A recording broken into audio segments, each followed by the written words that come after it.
This broadcast is brought to you by batchleads.io/closers.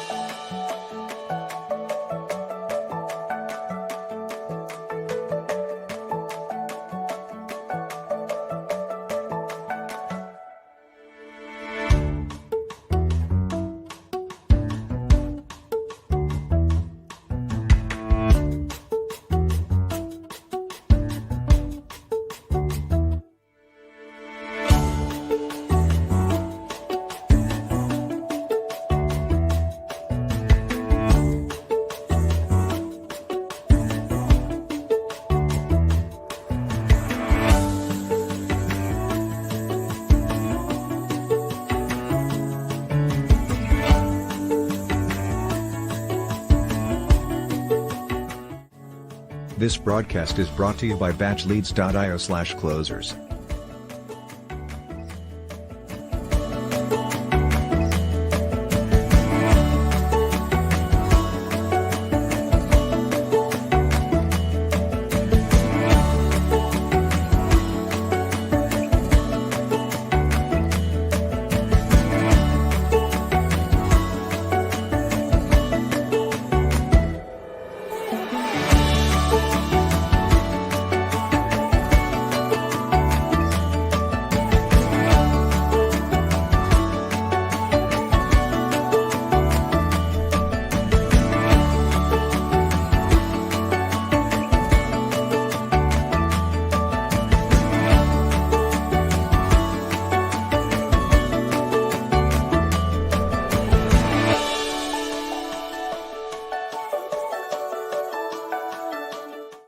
This broadcast is brought to you by batchleads.io/closers. Yo, good morning, everybody. Look at that for a intro. That's what I'm talking about. Gavin, how are you today, buddy? I'm good, but how are you? I'm doing awesome, man. Mom, hold on. Doing awesome here, guys. Today is May 26th, and we are going to be talking about closing deals today, answering your guys' questions live. Gavin Timms is joining me today here with Don coming in just in a few minutes here. He's running a few minutes late, and yeah, we are ready to help give back and provide some value. Gavin, how you doing, bud?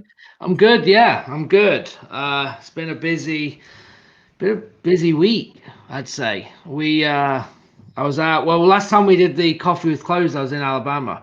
So we did a bunch of filming at the Flips on Thursday. Then we got back Friday.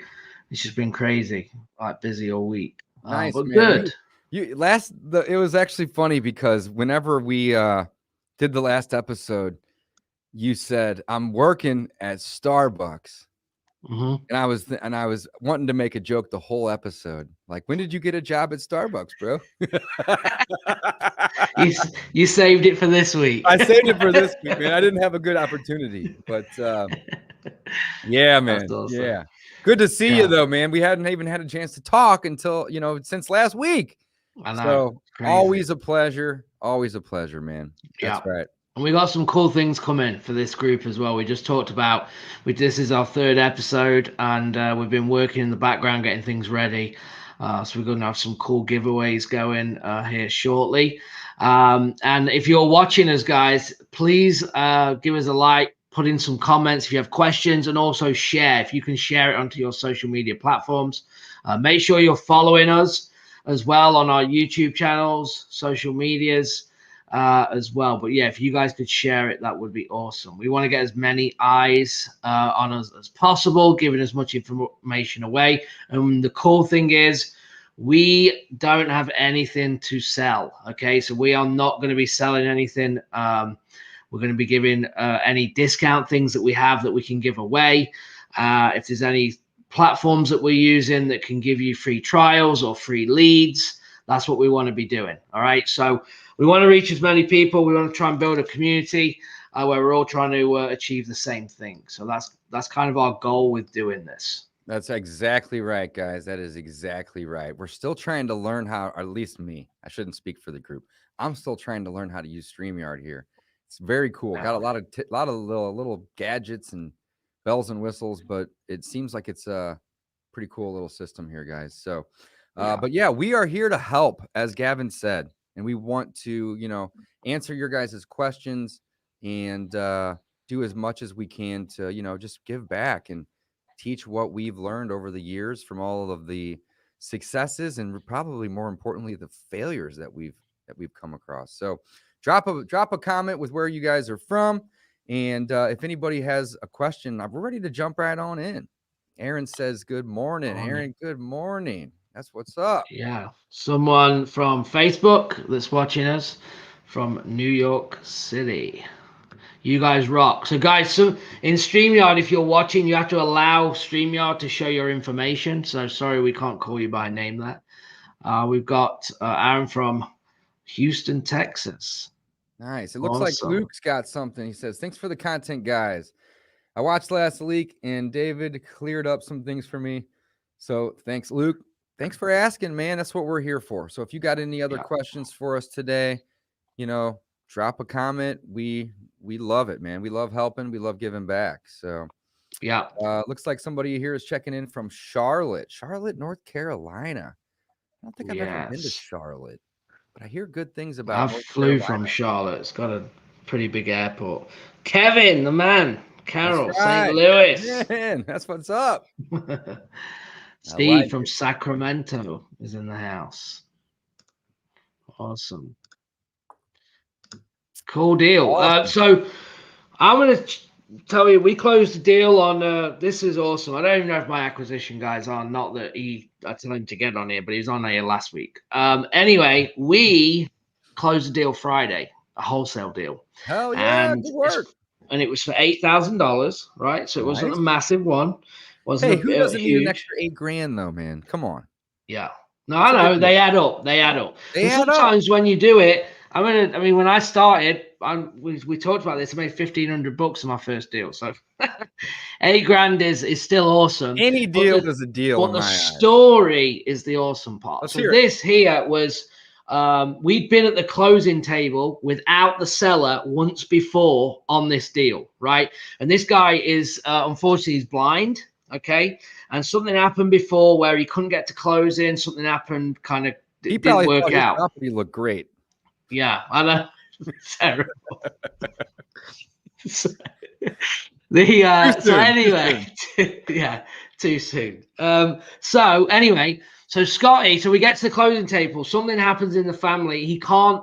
His wife's left or something, and he basically can't get to closing. So we're at closing. So my acquisition drives about 40 minutes, goes and picks him up, drives him to closing with obviously the attorney there. They go over the paperwork, shows him step by step where to sign, and then drives him all the way home again to get this thing closed for him, right? And he was really wanting to close. He was devastated that he couldn't make the closing. So shout out to Scotty who did that. And sometimes you just got to get things over the line, right? That's what I want to point out with that.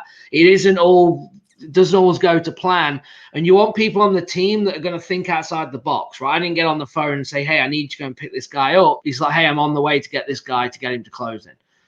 And I was like, well, that's pretty awesome. So anyway, so that's kind of something that kind of happened on Friday. So yeah, what about you, Don? How are you? Welcome. I'm good. Thank you for starting without me. This is great to have three of us doing this. So that's part of what systems, process, and team, right? That's right. Absolutely. So what have you been up to, Don, in the last week? I have been up to, I'm going to be making a lot of changes in my company and a few other things I'm doing, and just try to make it more efficient. Sometimes there's a term I heard years ago. It's easier to create new life than it is to resurrect the dead. Right. Yeah. And I live by that. And so, there are opportunities sometimes to take something and bring it back to health, but you can't bring it back to life. So I'm looking at my organization as a whole right now, and I'm looking at the places that it's just going to be easier to bring in new life. Maybe it's new team members or a new system or process within the organization. and we're making some significant changes. And I'm working on documenting that. So essentially, I'm going to burn the house down and rebuild it. That's where I'm at. That's where Okay. that is where my That's head is at exciting. right now. Yeah. Yeah. So and I've been burning my house down for years, and I'm just still trying to get that thing rebuilt. So yeah. maybe I can get some tips and tricks from Don here. That's Yeah. awesome. So that's where I'm at. That's where I'm So at. what's the major pivot though? Just to kind of bring new life into it, or what was the reason that you're doing that? You know, that's a great question. So and I don't want to get into super detail, but just over the course of the last handful of years, you know, my organization was pumping. It was a well-oiled machine. It still is to a certain degree.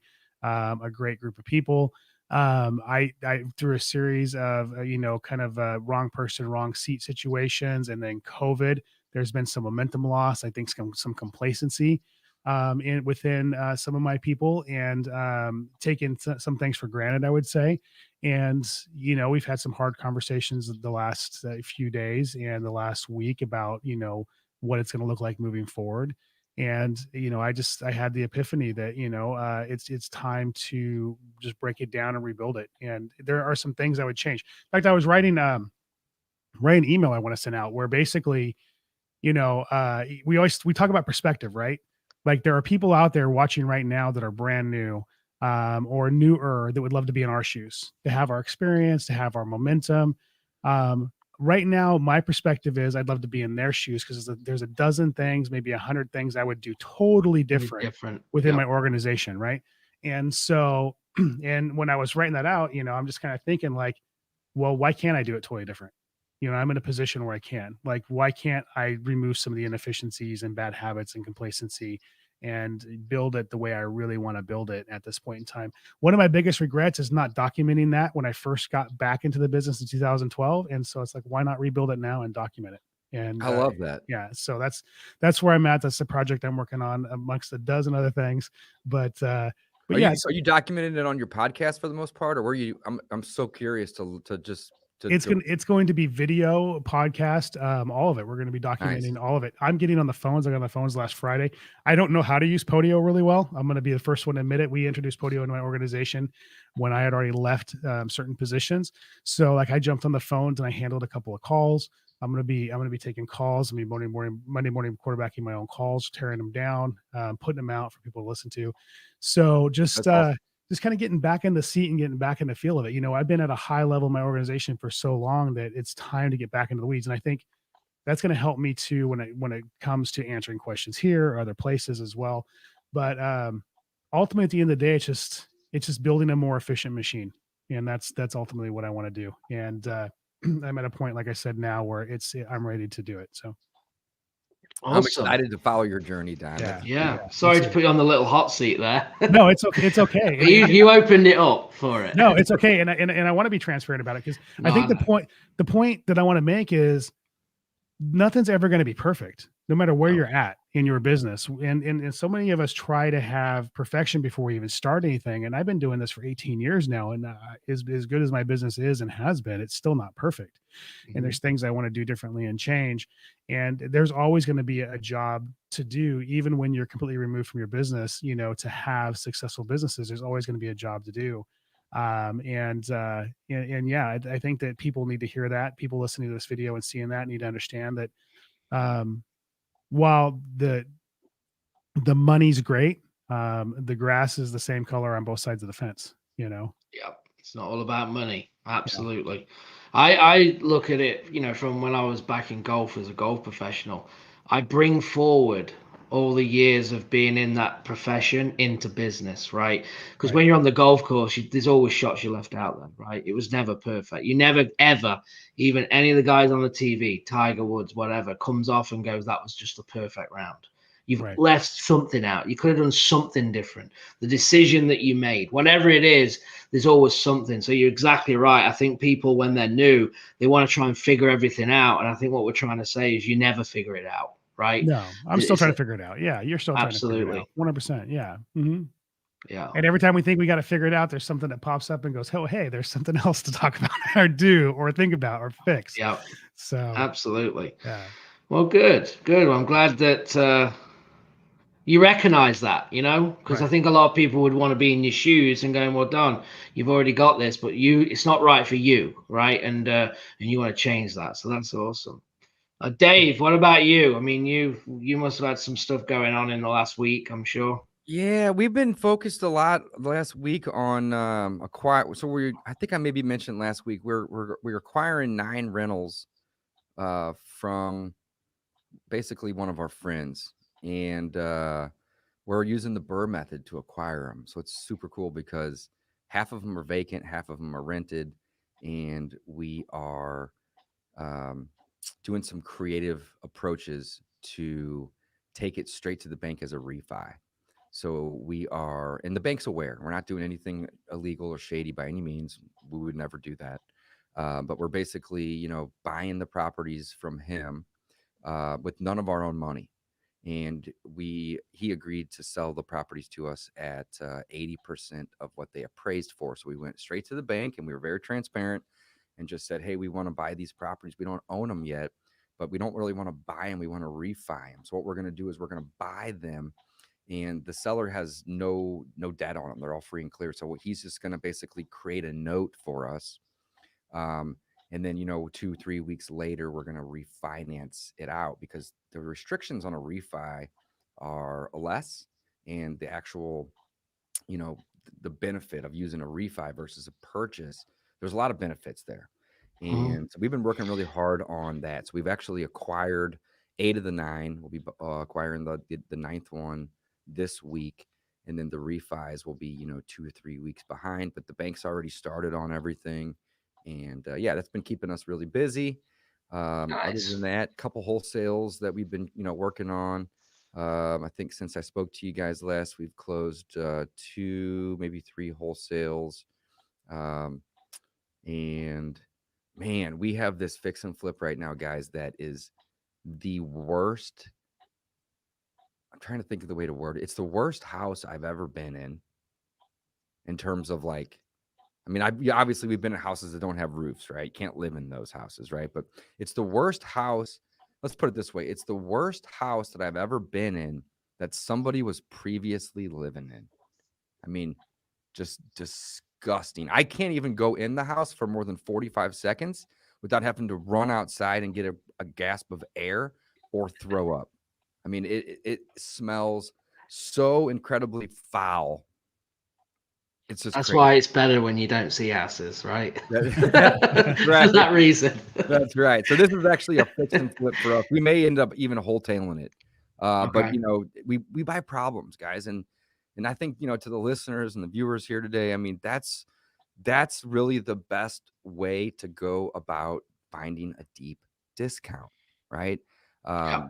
This was a pocket listing. Actually, it wasn't a direct to seller marketing. But it kind of, I mean, it was still, it was a networking play. We network with a ton of agents. The agent knew the owner. It was rented, and the tenants were just disgusting creatures. I think that's the best way to describe it without being too Yeah. out of line here. They were just disgusting. And they finally moved out a couple months before we ended up buying it, but they had lived there, a couple months previous. And we've had 2 clean out crews quit. 2. So we're on the 3rd clean out crew. And just to give you guys some context and not to talk about this for too long here, but there was human feces in the bathtub almost halfway up the tub. Nah, I The can't. whole tub. So I mean, just imagine how bad the house smelled. When we bought the house, there was 2 feet of water in the basement, and they were hoarders. They literally had, I mean, when you'd walk into the kitchen, you couldn't barely see the countertops. There was trash all the way from the floor up over the Yeah. countertops, and in some areas all the way to the ceiling. So, I mean, again, the takeaway here, guys, is we got a great deal on it. The owner didn't want it. What's the purchase on this? We bought problems. I think don't quote me on this because my partner handles this side of the business. I think we bought it for not 90 or 92. And, our goal was to put like 60 or 70 in it. So we'll be in it for, just about, a little bit over 150. and the ARV on it's probably 230, 240. So, it's a great deal for us. But I've never had a clean out crew quit, let alone be on my third one. Yeah. Those guys see the worst of the worst, and they're quitting. do. There's a problem. Now, I've seen a house like that, like you described, feces in the tub, stuff like that. But generally, they've been vacant for some time, and that stuff has had time to kind of petrify, and the smell is gone, and you can remove the tub and get rid of it in one shot. It sounds like to me some of that's pretty fresh, and the smell is vibrant and alive. And when we bought it, Don, it was cold. So it was like kind of, I don't know if it was frozen or if it was just this, like when we walked through it originally, I shouldn't say we, when my partners walked through it originally, they were like, it smelled, but it wasn't like we could hang out on the house for 5 to 10 minutes, no problem. And then when we just went back last week, like none of us. You stirred it up. You started moving things. Yeah, exactly.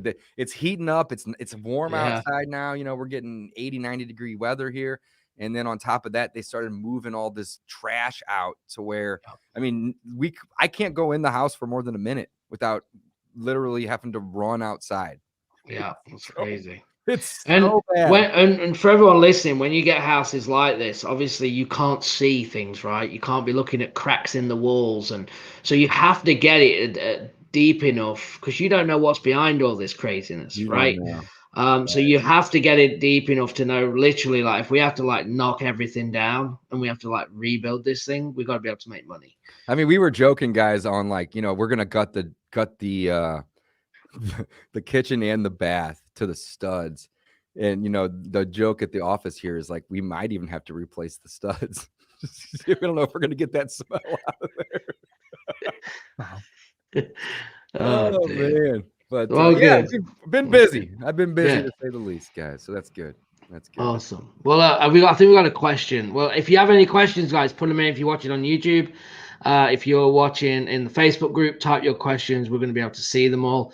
And again, if you could share the post, that would be awesome. Share it definitely, to as many share the people. Post. We would really appreciate that. So we had one a minute ago. Do you guys offer financing for conversion projects from 4-family to an 8-family unit? Borrower needs $600,000. We do not offer financing. My advice on that question would be, contact a hard money lender, or go talk to banks, right? I mean, banks typically are going to be a little bit harder to work with, but you're going to get the cheapest rates. Hard money lenders are incredibly awesome and easy to work with. And I think a lot of people have a misconception that a hard money lender is a hard loan to get because of the word hard. In fact, hard money is easy to get. And the reason it's called hard money is because they're lending on a hard asset, right? They most of the hard money lenders that I know, they're more worried about it being a deal than they are worried about your personal credit and your personal debt to income ratio and your personal finances. Now, of course, they're going to want to see some of that stuff, but they're heavily weighted on the deal, not so much on you. So to answer that question there, a hard money lender would probably be your best bet, especially for a conversion project that, is going to be several $100,000. You're not going to be holding that for too long, most likely, or you can refinance out.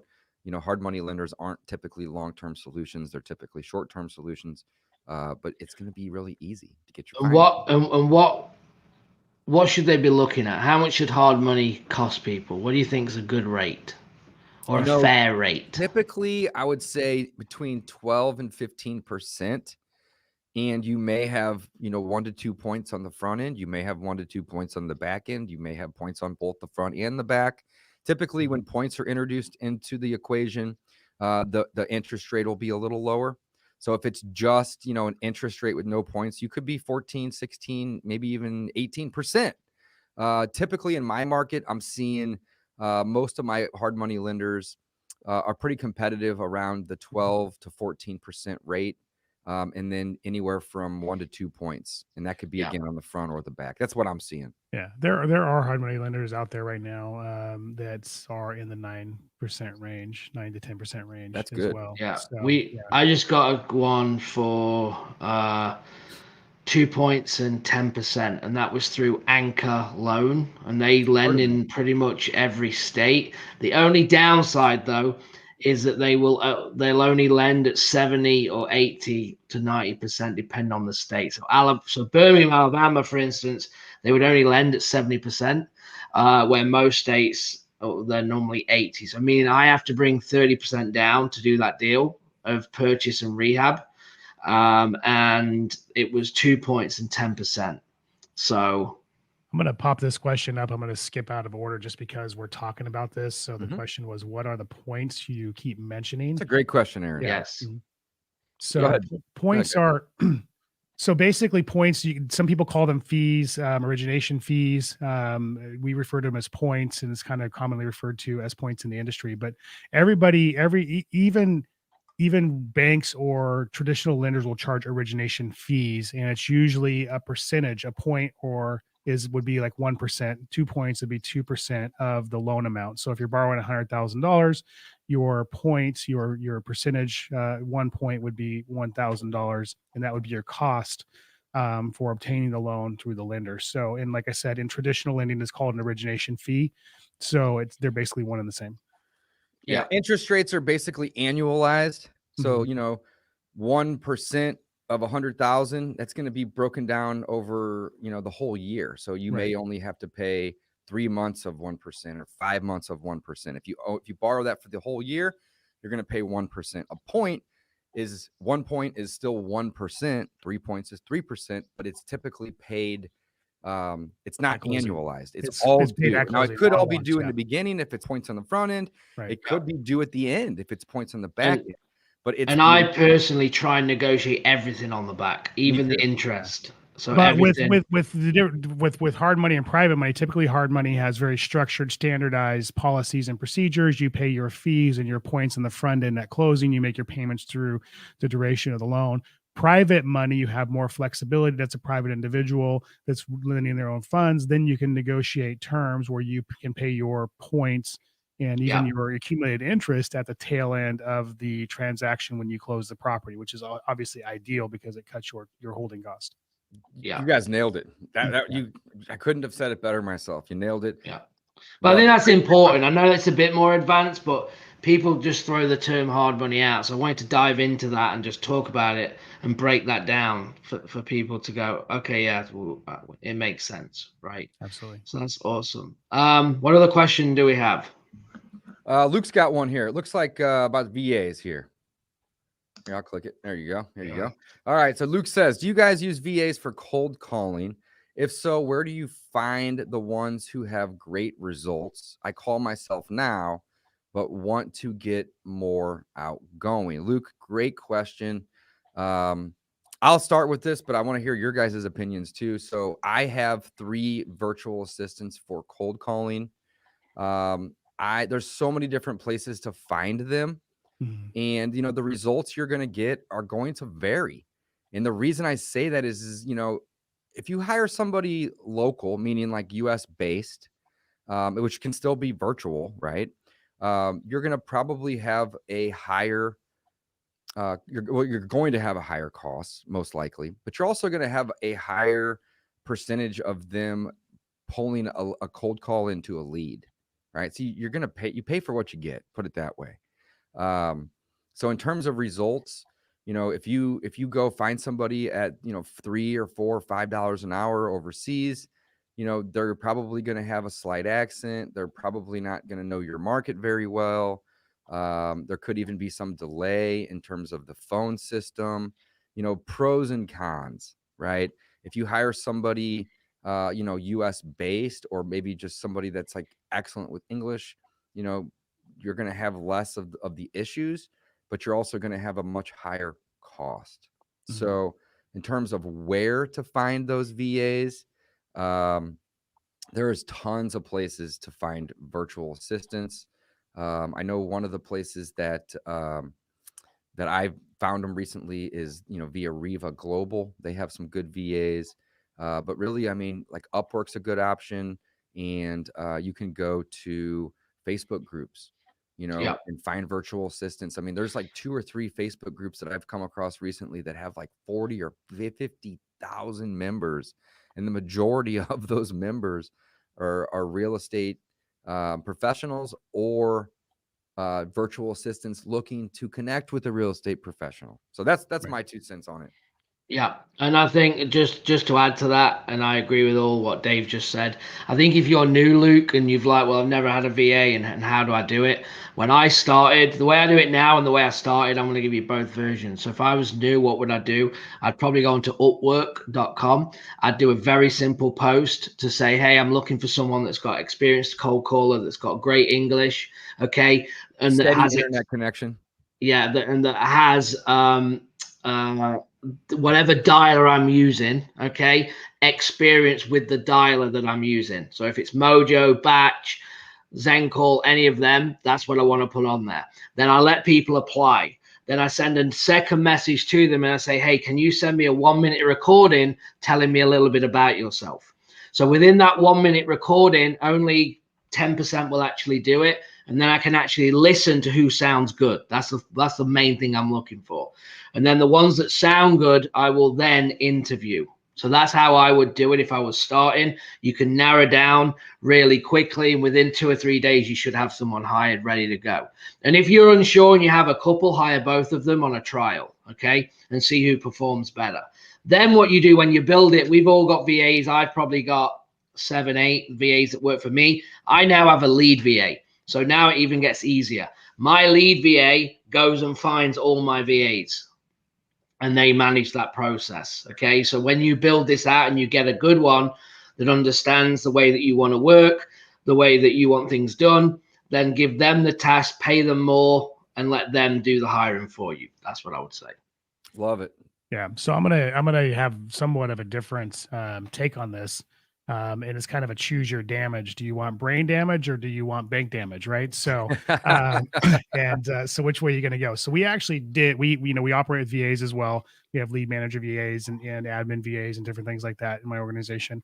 We actually did try to do cold calling within my organization where we just hired the VA directly, trained them and managed them ourselves. And that definitely caused some brain damage. You have to manage them. You have to train them. You have to listen to their calls. You have to lead. If you're going to be hiring VAs, either or that, or you train somebody to do it for you, but somebody has to manage the process, because no matter how great they are, there are ruts they fall into, burnout. They have bad days, they have internet issues. And if you're not on top of it and managing it, that stuff starts to turn into kind of a cancer in your organization. So we ultimately opted to outsource to a service. I use 2 services. I use ISA Pros and I use Lead Gen Pros. And I have 2 cold callers from each right now. And both of them drop us some phenomenal leads. There isn't a particular reason why I'm choosing either one at this point in time. One didn't have extra callers. I went to another one. So, but ultimately we chose to outsource it. They hire, they train, they manage the cold callers. If the cold callers are slipping or falling off in any way, shape, or form, then they handle that brain damage. It cost me probably a little bit more than it would cost me at the end of the day to have the VA directly hired, but my time or my team's time now is not being affected by the management of those VAs. So it just depends on, as somebody brand new, not knowing how to train and lead, your best bet might be going to a service that does cold calling for you until you figure out, like, KPIs, key performance indicators. What are those? That's a whole rabbit hole we can go down. What's the best dialer to use? All that kind of stuff. How many calls should they be making an hour? So on and so forth. Those are all things that if you don't have answers to those questions, you might be better suited just finding a service that fits you and go that direction. I just want to throw that in there. Man, I agree with what both you guys said. Absolutely. Yeah. Absolutely. Yeah. I prefer to hire a service that has somebody that will help manage them. You still have to manage the manager and or the callers, but the amount of time that you're going to commit to the management is going to be a lot less when there's a dedicated manager. Yeah. So that would be my final. I think as well, it comes at the cost, doesn't it? Like how much does someone have? Because you're going to pay more to do that normally. Yeah.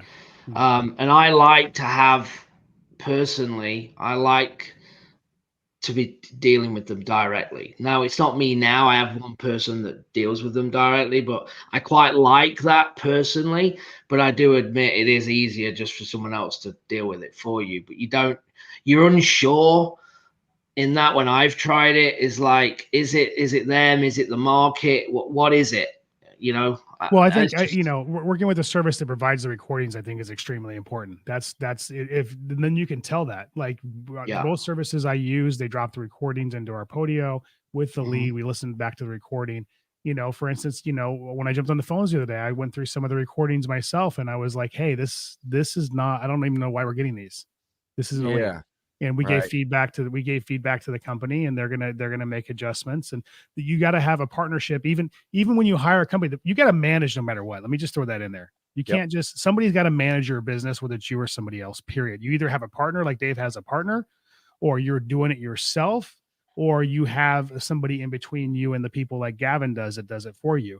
Somebody's got to manage it. And even when you outsource to somebody, it's not a set it and forget it. I think that's the biggest mistake people make Yeah. right now in their businesses. They think that they can just automate and autopilot everything and never have to think about it, sit on the beach and pick their nose and work on their laptop. And that is not reality.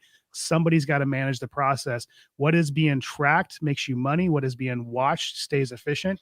And that is just a fact. So even when you outsource it, you need to be listening to recordings and giving feedback to the companies you're working with, because they want to improve too. They want to know that Yeah. they're providing a good service to you. So that's my soapbox moment. Sorry. No, No, Don, no, thank you. absolutely. Great. That's That's great why we're advice. here. It's good to have a little discussion to see how it's Right. the ways that it Absolutely. can be done. Yeah, and you know? even I think the main takeaway I got from that is, you got to listen to them, and if you don't like what's happening, Say something. don't get mad. Just give them feedback. Yeah, Like 100%. I monitor. I haven't been doing it so much recently because I've been busy, but I try to sit, and monitor my callers, at least for 20 or 30 minutes at a minimum a week, sometimes for an hour or two even.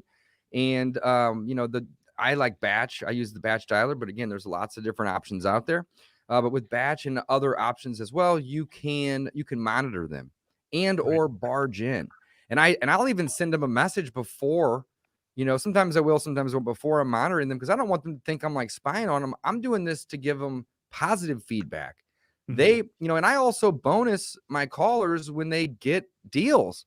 So they want positive, they want feedback, Right. even if it's not necessarily positive. They want to know how they can improve.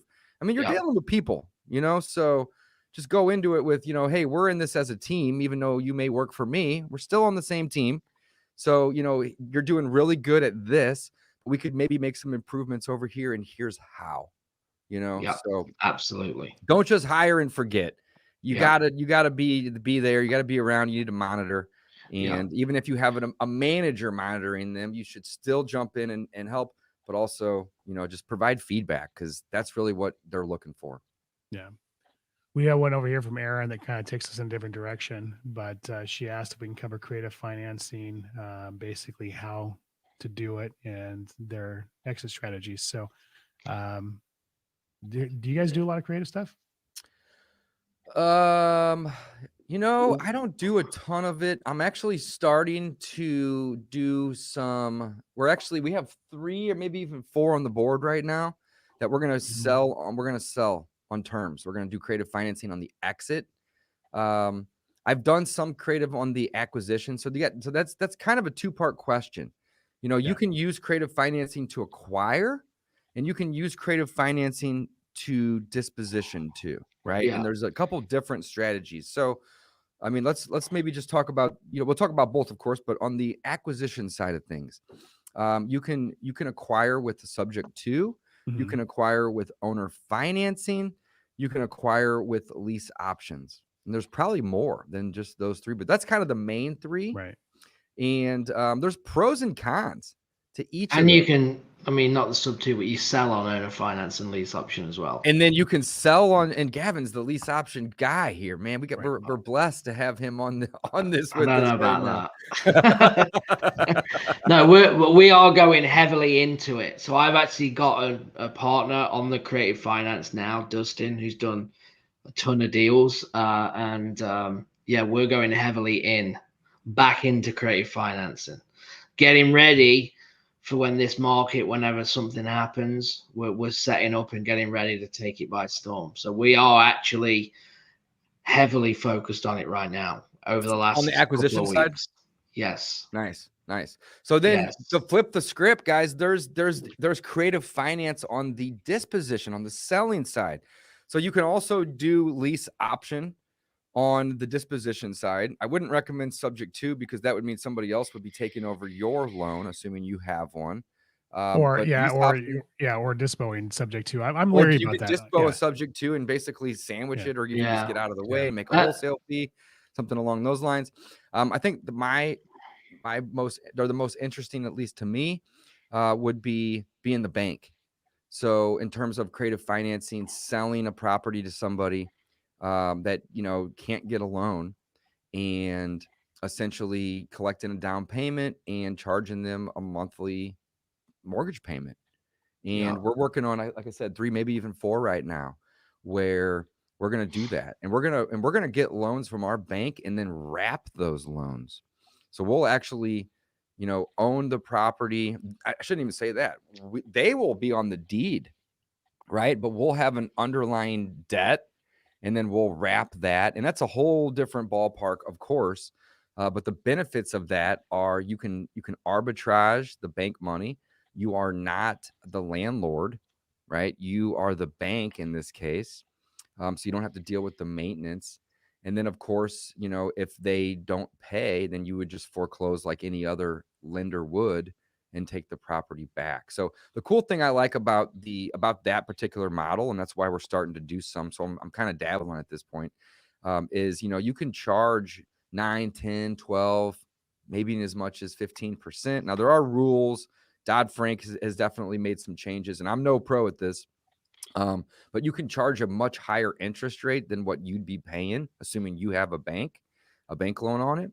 But also, let's say that I go get a property that I pay $100,000 for, and I have, just simple math, I have a 5% loan, and I turn around and I sell that property for $140,000 at 10%.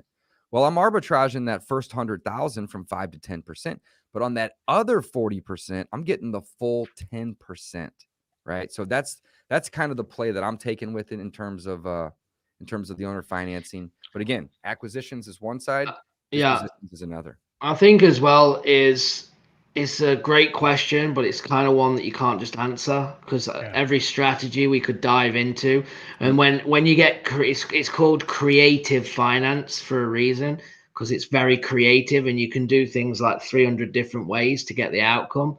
One thing that I would say though, if you're new, is make sure you get the right training.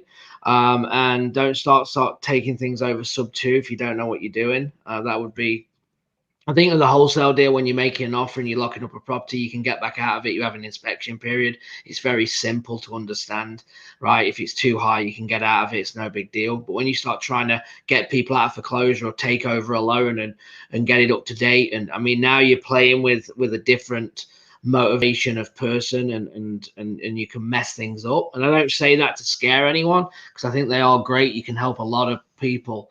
But that'd be just my 2 cents as well, in there. Yeah, I mean, I did sub 2 for 5 years, from 2003 to 2008. And we just literally closed about a week or so ago on a sub 2 property in Columbia, South Carolina. So we picked up as a rental sub 2.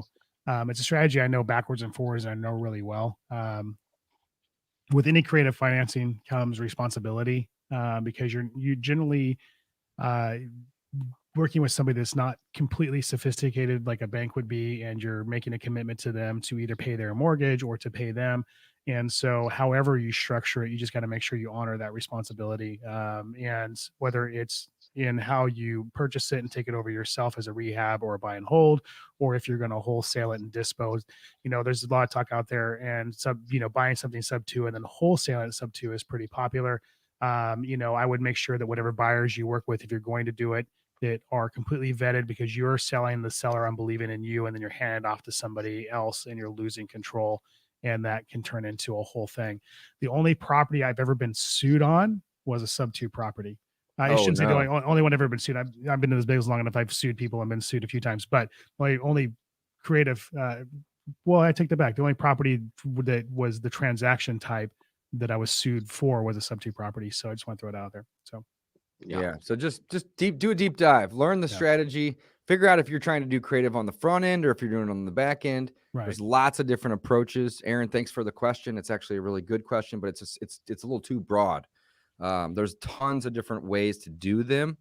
And but again, we would highly recommend that, you learn them inside and out before you, still go start running with them.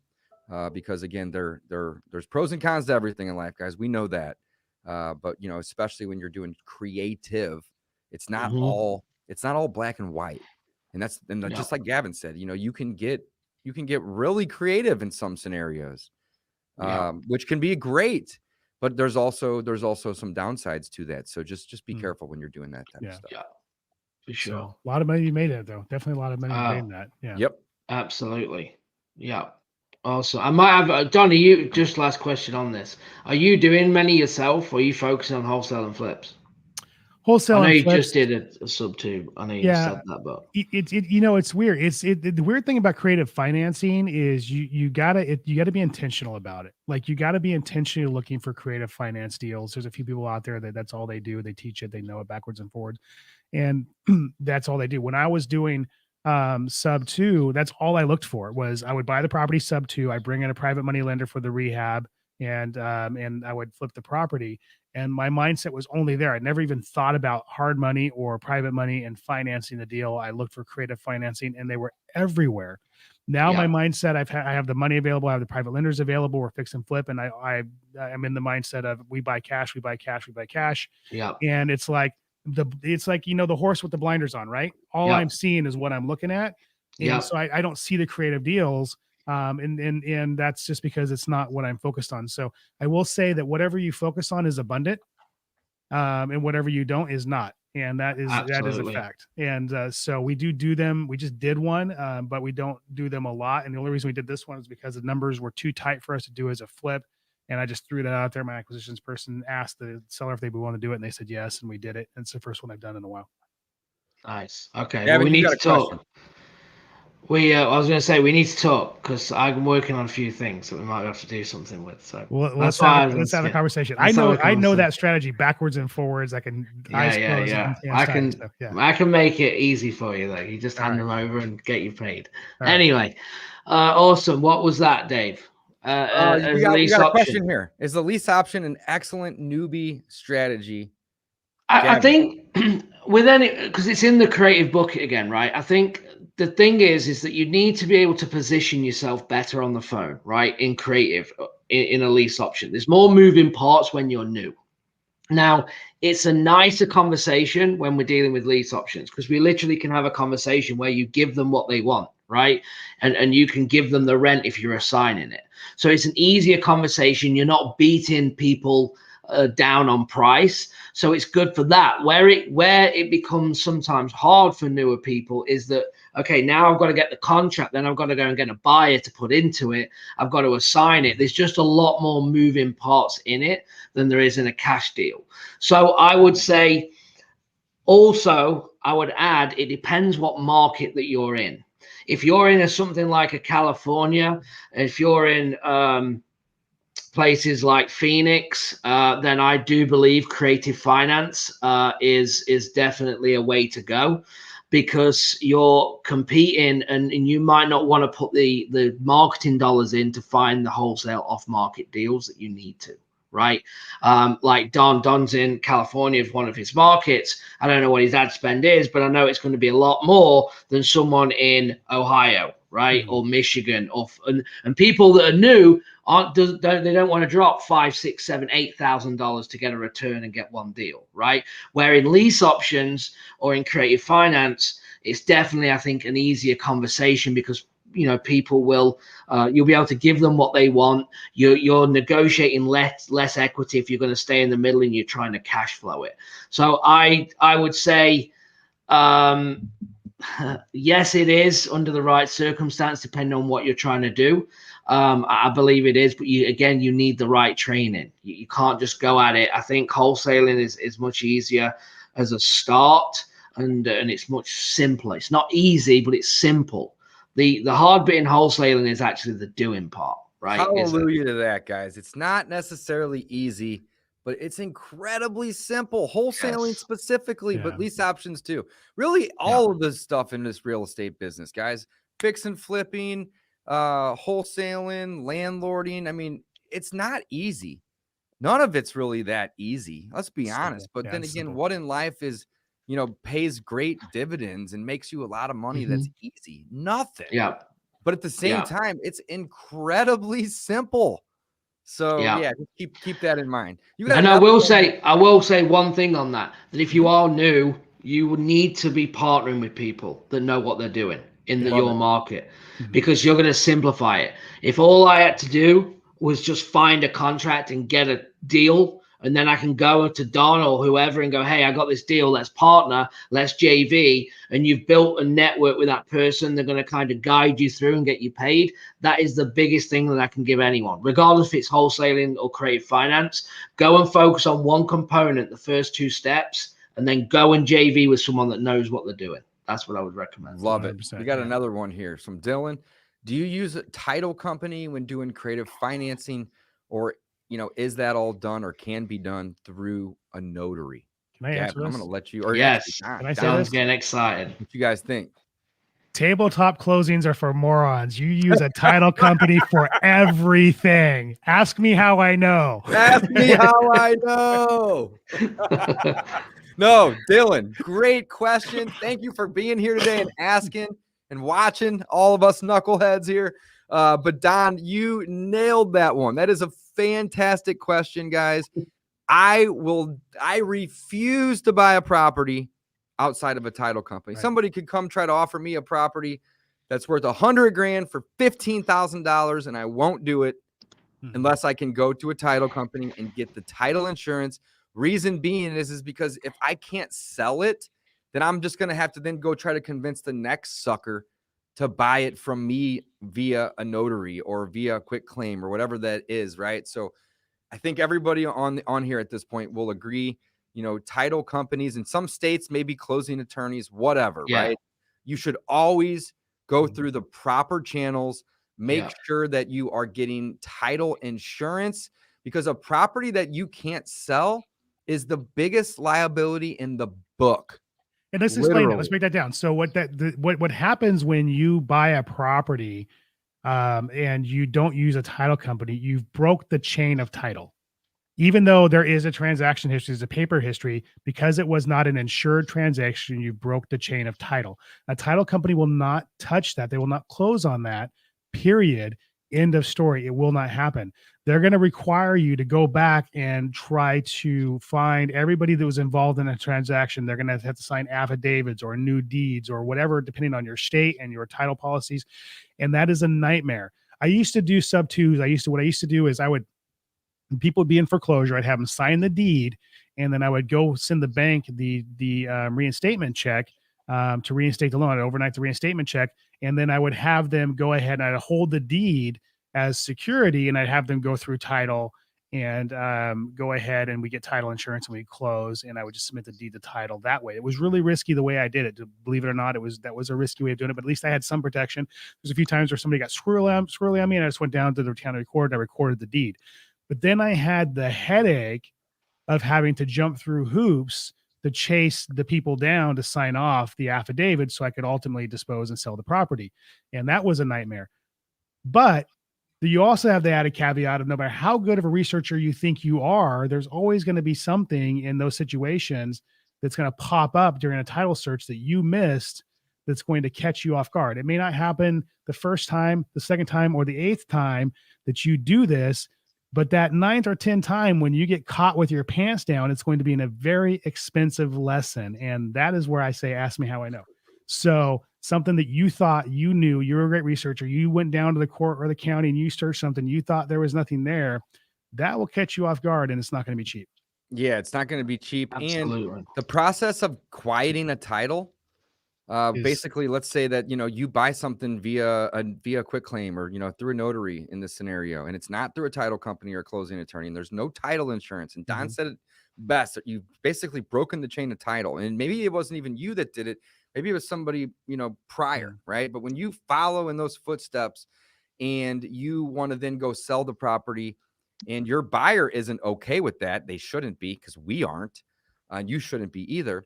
But you have to go through a process called quieting the title, and you have to hire an attorney to do this. And that process is not quick. mean, on average, I'd say it's 8 to 12 months, and it could be longer. And if somebody then in the process of them, contacting the previous owners or owner's heir, whatever, tries to stake claim to the property, then it's going to be even longer, and it's going to cost even more money.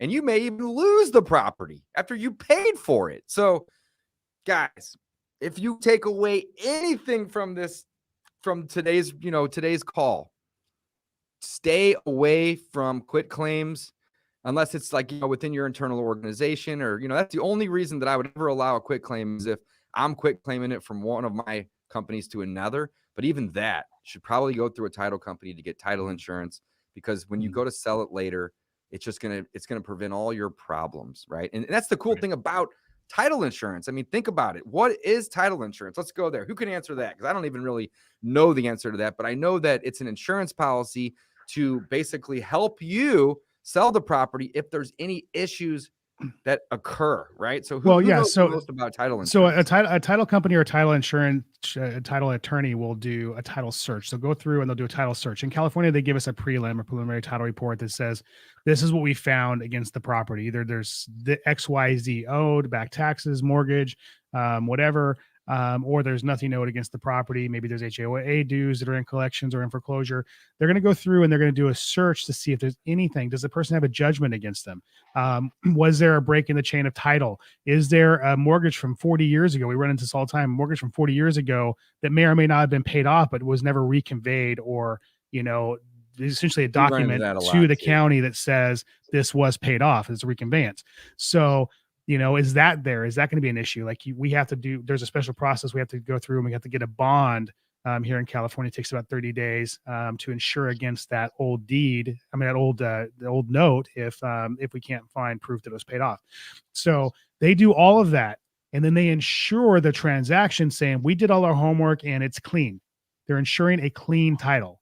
So you're buying this property saying my title is clean. It's safe to buy this property. Nothing's owed against it. Nobody's going to ever come back and stake a claim. If somebody comes back and tries to make a claim, or if something's missed, you're protected. And you're protected. You don't have to pay that. The title company pays that. I had a transaction one time where they had sold to us and didn't pay off the previous owner's back taxes. And then we turned around and sold it, and they didn't pay it off then in the title. For whatever reason, they missed it. And it was over $5,000. And the new buyer got a bill for that back stuff. Our current stuff was paid, and title company covered that. It was a small one, but title company, I didn't have to cover that. So ultimately, at the end of the day, they're saying this is clean. We've searched it. There's nothing there. And if something pops up, we're going to pay that for you. So that is the reason why you want it, the reason why you need it, and the reason why everybody asks for it. Man, Dylan, great question, though. And thank you for asking. Thanks for coming and watching today. Keep them coming, though. We love it. That's awesome. Guys, we all have a hard stop today. We have about one more minute. I want to encourage everybody to go over and join the Facebook group. I dropped a comment with the link, but the Facebook group is called Coffee with Closers Live. And yeah, I just want to encourage everybody to join that. Also, if you want weekly, it's, we haven't sent a ton of the stuff out yet because this is only episode 3, but we are working behind the scenes to improve and, make this better. Of course, we're very passionate about helping everybody here. But if you text FLIP, FLIP, to, let's put this up on the screen. If you text FLIP to 314-310-5221, we all have access to this phone here. And this is texting only, so you can't call it. But we're going to start sending out, some weekly tips and tricks to help everybody, right? We want to help. That's the goal here. Yeah. So, guys, anything you want to end with today?